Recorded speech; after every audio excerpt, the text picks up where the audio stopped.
We know all too well that wildfires can wreak havoc here in Central Florida. So, would you be surprised to learn that we actually need woodland fires? Then, later on in the program, we'll show you an event honoring several local World War II heroes by the French government. And in the studio, Community Information Director Dave Byron will discuss economics with his guest, Rob Ehrhardt, the county's Economic Development Manager. Those stories, special reports, and more coming right up on Volusia Magazine.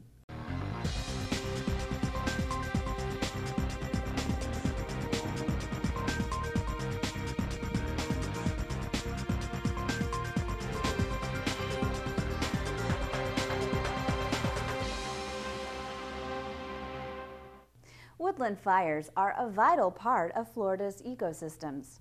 For most of Florida's history, Florida was covered with grasslands and timberland. Periodic natural fires maintained the ecosystem, burning off dead foliage, thinning out the overcrowded forests, and making room for new growth. Florida started using prescribed burns in the 1970s and now has the most active prescribed burn program in the nation, treating more than 2 million acres with prescribed fires each year. John Pasquale is a wildfire mitigation specialist for Volusia County Fire Services. We do prescribed burns for a variety of reasons. One of them being fuel reduction, the other one being wildfire habitat, either creation or increase the habitat population and the vegetation form to increase. The other thing we do prescribed burning for is fuel reduction around structures. If it falls into a mitigation bank or a mitigation issue where we can get in there, we can do prescribed burning and reduce the fuel loading around to reduce the fire danger around subdivisions. In short, more prescribed fires mean fewer extreme, out-of-control fires.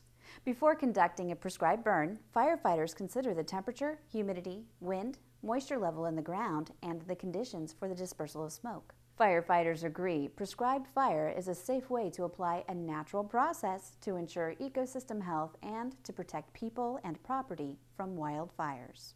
The county has acquired more than 1 million pounds of discarded concrete material ready to be loaded onto barges and recycled for use in creating several near-shore reefs and offshore reefs. The Volusia County Council has voted to move forward on engineering, design, and permitting for 3 near-shore reef sites, which will be 1 mile of the beach offshore of Flagler Avenue in New Smyrna Beach, Sunglow Pier in Daytona Beach Shores, and the Main Street Pier in Daytona Beach. More than 1 million pounds of discarded concrete material will be recycled to create some of the shallow reefs. The sites will be marked with large, high-visibility buoys that themselves will create surface marine wildlife and artificial fishing reefs. Coastal Director Joe Nolan said the new nearshore reefs are another way to attract more people to Volusia County. This has a very environmental and ecological function for our nearshore because it increases the marine biomass offshore Volusia County and the marine wildlife. But it also fuels the economy of the fishing industry and the marine industry in Volusia County and really the greater Central Florida region because it makes very reachable nearshore reef habitats that are close in, safe distances for families that want to run out on the weekend and catch some fish, whether it's snapper or grouper or black sea bass or triggerfish or cobia or kingfish, these sorts of pelagic species as well. To date, 77 artificial reefs have been constructed. Much of the reef material is provided to the county at no charge by concrete pipe and precast manufacturing firms. Funding for the artificial reefs will come from Volusia County's Port Authority reserves and will not affect property tax rates. For more information about Volusia County's artificial reefs, you can visit volusia.org/coastal. There you'll find a complete listing of the reefs within location and the history of materials that have been deployed. Almost 69 years after the Normandy invasion in 1944, 24 World War II veterans were recently presented with France's Legion of Honor Medal during a ceremony in Daytona Beach. Established by Napoleon Bonaparte in 1802, the medal is the most prestigious honor given by France for exceptional merit and is presented to veterans who fought alongside French troops during World War II. Phil McSpadden was a paratrooper who served in France during the Allied invasion. I served in France. We made the invasion of southern France. We were a separate regimental combat team, the 517th, called the Battling Buzzards. We had a regiment of infantry, a battalion of artillery, and a company of engineers. And we fought first in Italy, then we jumped in southern France. Supposed to be there for 3 days. We wound up there being 93 days before we got relief. And then we had no sooner got up to northern France than the bulge broke out. The French Consul General in Miami presented the veterans with the honor and told them it was his honor to present them with his country's highest distinction. Well, when you go to the beaches of Normandy, you realize that the French people are very, very appreciative of what those people have done. So sometimes our two countries seem to be at odds, but we are really the closest, the longest allies. France and America never went to war against each other. That's the only country America didn't go to war in the current allies. And that's a way for us to say thank you to the American people for all what you've done over the years. No, I'm very grateful to do that kind of ceremonies. I've been here for 3.5 years in Miami for the whole of Florida, and this is really the most moving things I've done in my job so far. The 23 veterans honored will join the ranks of past American honorees such as Thomas Edison, Alexander Graham Bell, President Dwight D. Eisenhower, and most recently, former U.S. Secretary of State Colin Powell. Created to reward eminent military and civil merits in the service of France, the Legion of Honor is the highest distinction that can be conferred in France on a French citizen or on a foreigner.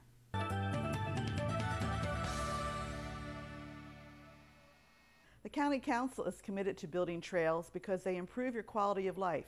Trails offer exercise, recreation, access to nature, and alternative transportation routes. They also bring families and friends together to enjoy the outdoors. People of all ages and abilities can enjoy our trails in Volusia County. Whether you're a walker, jogger, inline skater, or bicyclist, we have a trail for you. To learn more about Volusia County's trails, visit volusia.org/trails. And now we join Michelle Coates with the Business Beat. Michelle takes us to Teledyne Oil and Gas, a local manufacturer of underwater electrical and fiber optic cables for the oil industry. Teledyne was recently named Exporter of the Year by the Volusia Manufacturers Association.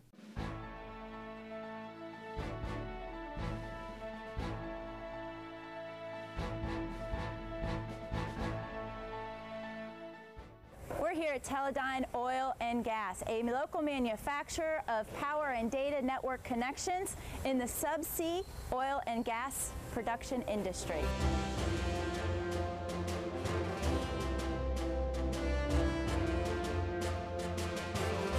Teledyne Oil and Gas is a long-time local manufacturer employing more than 350 people.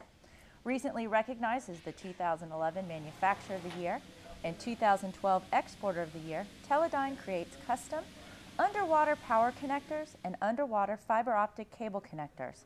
To put it simply, they design and manufacture complex and very sophisticated underwater extension cords.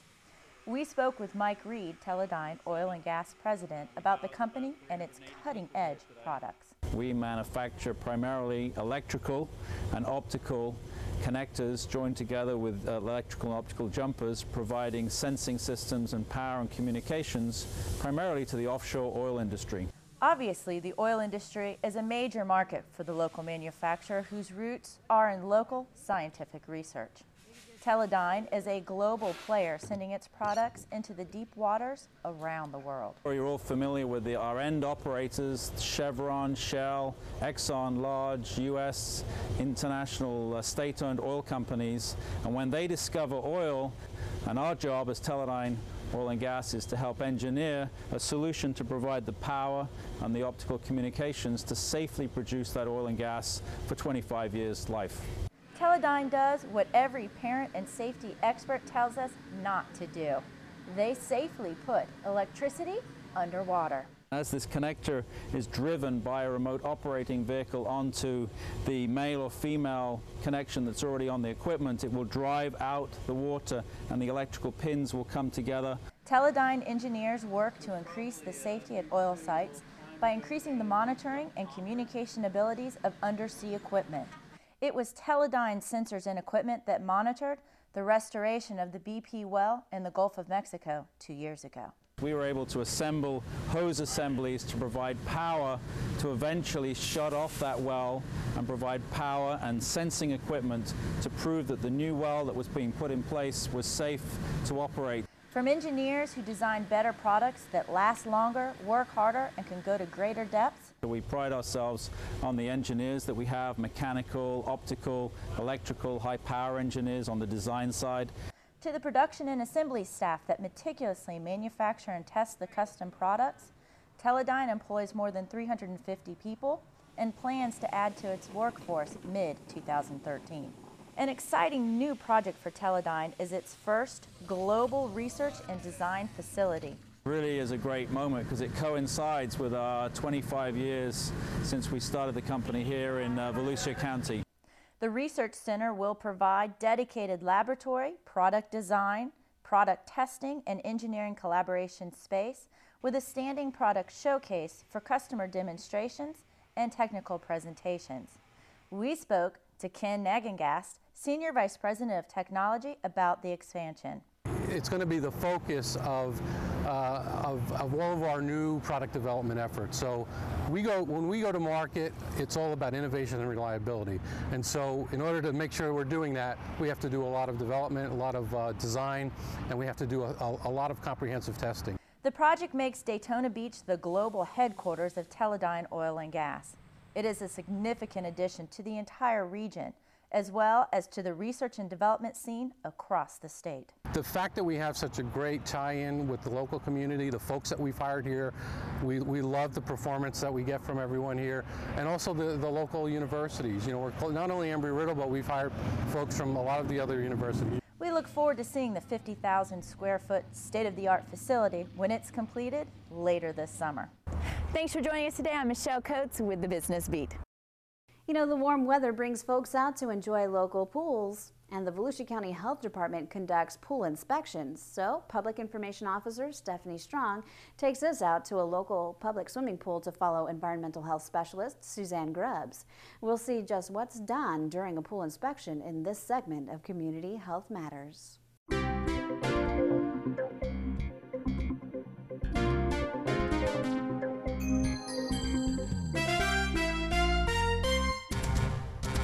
Nothing beats a cool pool on a hot Florida day.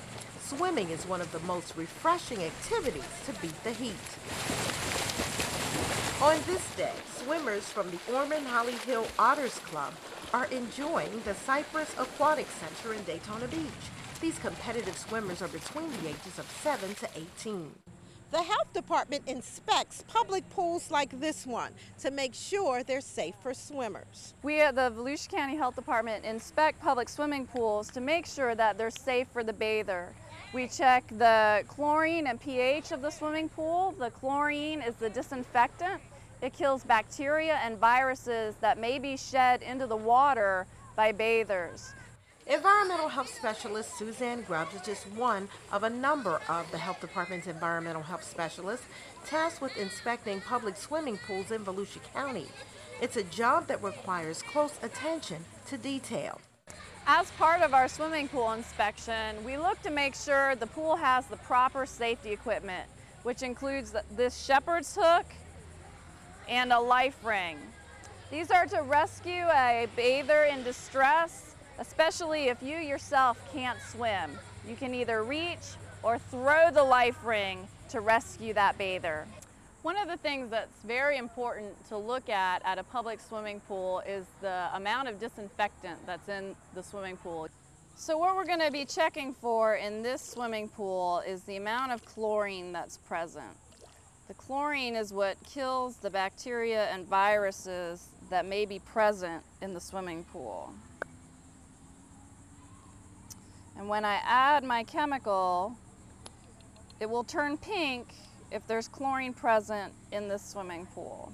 This pool has 4 parts per million chlorine residual in the water, which is effective for killing bacteria and viruses that may be present in the swimming pool water. As part of our inspection, we look to make sure that the pool's chlorine and pH system is effectively delivering chemicals to the swimming pool. The Volusia County Health Department has also been very involved in making sure all public swimming pools and spas are in compliance with the Virginia Graham Baker Federal Pool and Spa Safety Act. That's a law to prevent entrapment, drowning, and injury at all public pools.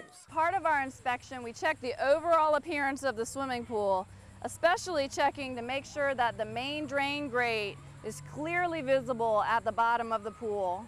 There are over 1,000 public swimming pools in Volusia County. The Health Department has authority to close any pools that are not up to standards. For more information about the Volusia County Health Department's programs and services, please visit www.volusiahealth.com. For Volusia Magazine and on behalf of the Volusia County Health Department, your guide to better health, I'm Public Information Officer Stephanie Strong.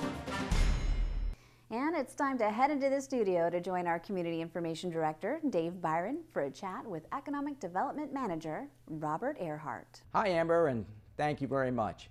Every month there are a growing number of signs nationally and locally that point to an economic rebound. The county's Economic Development Division keeps very close tabs on several key indicators as part of its monitoring of the local economy. We'll talk about some of the economic signs for the fourth quarter of 2012 with our studio guest, Rob Ehrhardt. He's the county's Economic Development Manager. Rob, thanks for being with us. Dave, thanks for having me. Hey, let's start with kind of the big picture, Rob. As you look at the landscape on a national basis from an economic point of view, what's your take? Dave, my take is that nationally the economy continues to improve. Consumer activity it vacillates back and forth, but generally speaking it's improving and people feel more comfortable about the economy. Certainly there's some remaining uncertainty, and the word I like to use is the potential for continued headwinds out of policy decision making that may occur, certainly fiscal policy decision making, but on balance I think people feel good about the economy as we go into 2013. All right, well, let's focus our eyes now on Volusia County. I know you're very close to the business community here in our community. What do you sense, what are you hearing? Dave, I sense locally, again, the same sense of optimism from local business owners. Still a little bit of uncertainty in the background, but people are beginning to make decisions to genuinely consider capital expenditures. There's an increasing level of job opportunities for local residents, and we see that in our unemployment figures. Yeah, I was going to say, Rob, you and I talk about every 3 months, and I don't know if it's just me, but it seems like during our conversations there's more and more factors that point on the optimism side than factors that point on the negative side. There are. So starting with unemployment rate, right. The December rate was 8.1%. As compared to for 2012, compare that to December 2011 was 10%. So we continue to see a decline there. I've also looked at the number of unemployed in the fourth quarter of 2012 as compared to 2011. And so the number of unemployed has decreased by over 5,300, so that's a positive sign. And then when you look at the number of employed for all of 2012 as compared to all of 2011, there's a significant increase, over 3% increase in over 2010. Right. And 2010 was the low point as far as the Great Recession and our employment statistics. Well, it does seem, Rob, that when you look at the economy, it does seem that all things point back to employment. I mean, if you're not employed, you're having a bad time. It's a very difficult situation to be in, and for some people, even if they're underemployed. So, sure. There are resources in the community to assist people in that regard, whether it be the Center for Business Excellence and their one-stop employment capabilities, who can assist people with just understanding what jobs are available out there, or even updating their resume. And as we've talked about before, Dave, potential retraining opportunities through local organizations like Daytona State College. Yeah, you mentioned, I'm glad you mentioned that, Rob. Daytona State College as well as the Workforce Board, they really are key partners with you and Team Volusia. There's no question about that. They absolutely are. We've had a long-standing relationship with those organizations. It's E-cubed, so employment and education and really just opportunities for local residents. Well, let's look at building permit activity. As you closed the calendar on 2012, not bad, all things considered. Let's look at the residential side. Not bad. So residential new construction permits, to be candid, in fourth quarter slightly declined over third quarter. But that's not unusual, though. I mean, typically the fourth quarter is a slower quarter. You might see that quarter fall off, so it was down about 22%, but really everything else is a bright spot if you compare the total number of new construction residential permits for all of 2012 as compared to 2011. It's up over 60%. And if you do a fourth quarter comparison, 2012 to 2011, both in numbers and in total dollar values, that's up at least 65%. So again, it's a great trend.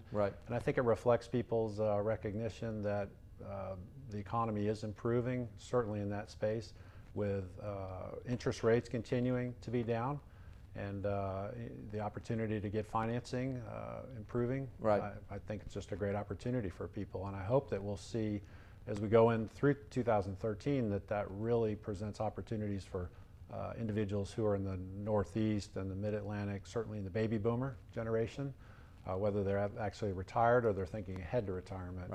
I think we'll see that reflected in those numbers as well. It's one thing we know about Florida: the sun shines and it's in the 80s in the wintertime, and that's a big draw for people. Quality of life is an important factor. How about on the commercial permit side, Rob? A little bit slower there.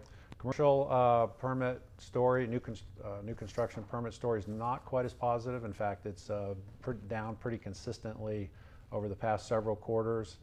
75% reduction in the total dollar value of new construction permits quarter to quarter, and about almost 50% for year to year.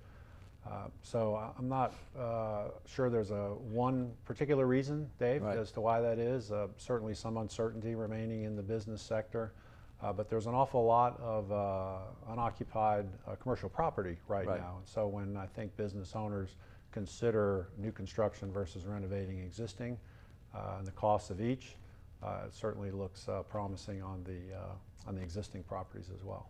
One thing I think that's noteworthy, Rob, is the fact that there's more and more buzz now about hotel construction in the Daytona Beach area. You know, we had the first hotel, I think, in 20 years open in New Smyrna Beach, down on the Canal Street, Flagler Avenue area in New Smyrna Beach. And of course, you know, just recently in the newspaper there was a story about the fact that this new condo hotel may be coming out of the ground in Daytona. I would think those are positive signs. Well, all three of those are positive signs. That Hampton Inn on Flagler Avenue in New Smyrna Beach has, I think, been fairly well received by that community, and the occupancy, I understand, is doing very well. And certainly these condo hotel projects, two of them, as you said, are being considered for Daytona Beach on the beach side. Each of those are in the $80 to $100 million each range in terms of a build. So if either of them comes out of the ground here in 2013, that's going to be a nice injection of capital expenditures in our community. It'll be a great influence for both direct and indirect jobs, and I think potentially even for induced jobs through the course of those construction projects. You know, obviously, Rob, in our area, and actually the entire state of Florida, tourism is the #1 industry. You know, the indicators seem to be, as we go into the busy winter season here in Volusia County with the Daytona 500 around the corner and so forth, the talk seems to be that our tourism industry is a little bit on the upswing. What do you hear? I think people are encouraged. Bed tax numbers seem to support that factually, but again, I think just people's general sense of, I feel more comfortable about the economy, so if I have some discretionary cash, therefore I feel a little more comfortable in spending it. And certainly great opportunities in the next few months with Speed Weeks and the Daytona 500 and Bike Week and you know, follow-on events as well. Of course, everyone is keeping their fingers crossed. I think this community has made a very fine pitch to JetBlue Airlines to maybe come to Daytona Beach and start service between Daytona Beach and New York City, which would be awesome. You know, if JetBlue should take our offer, I would think that may be one of the bigger stories of the year if we can make that happen. We tried to help some of the influencers at that organization understand what the current potential is in our county. You know, what a great community we are and how that would benefit their airline and the business model that they have, right. As well as their customers. I think, as we've just been talking about, there's opportunity in Volusia County, and certainly if they were to establish a direct link between New York and Daytona Beach, there's quite a bit of investor interest in the New York area that I think that airline could bring them directly here. I'm a big believer in that money seeks opportunity, and I believe that we have a lot of opportunity here for those individuals. You know, Rob, one of the things that I thought about in listening to you and before we did this interview about the fact that this this game plan for JetBlue, this package that was put together, involved, you know, a wide number of people in the business community. Of course, the corporate side, the tourism side, government side, and so forth. It was really a group effort. So you compare that with the recent presentation of the tourism study that was done for the county council, and one of the recommendations in that study was that the so-called economic development folks, like on the Team Volusia side, yourself, the CEO Alliance and that sort of thing, they need to be as involved in tourism infrastructure as they are maybe in an industrial corporate infrastructure. I thought that was an interesting observation. Well, I think what I take away from the JetBlue experience, regardless of what decision that they make, is that our community really came together. Exactly. Private sector, public sector, we all got in the same room, so to speak, and seemed to be pulling in the same direction. Exactly. Toward a common purpose. Well, Rob, I'm going to let that be the last word. It does seem like things are more and more optimistic every quarter as we talk, so thanks for being with us. I know you and your folks have a wealth of information that people can avail themselves of. If people want to get a hold of you or want to get more information, how do they do that? Dave, our office is located inside the Daytona Beach International Airport on the 2nd floor, Suite 200. So if they wanted to call, it's area code 386-248-8048. And we have a website where there is quite a bit of information available for their use, and that's at www.floridabusiness.org.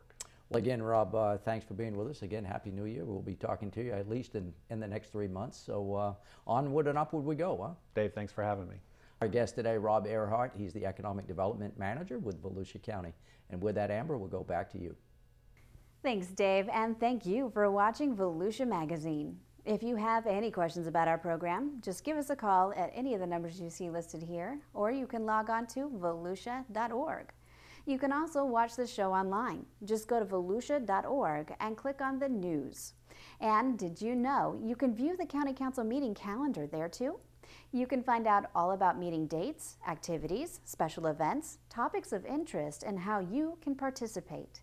In fact, on February 26th, you can join us for an eco-buggy tour of Deep Creek, sponsored by Volusia County's Environmental Division.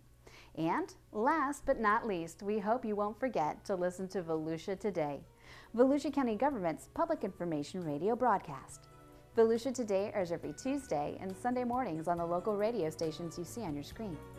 For Volusia Magazine, I'm Amber Patterson. We'll see you next week.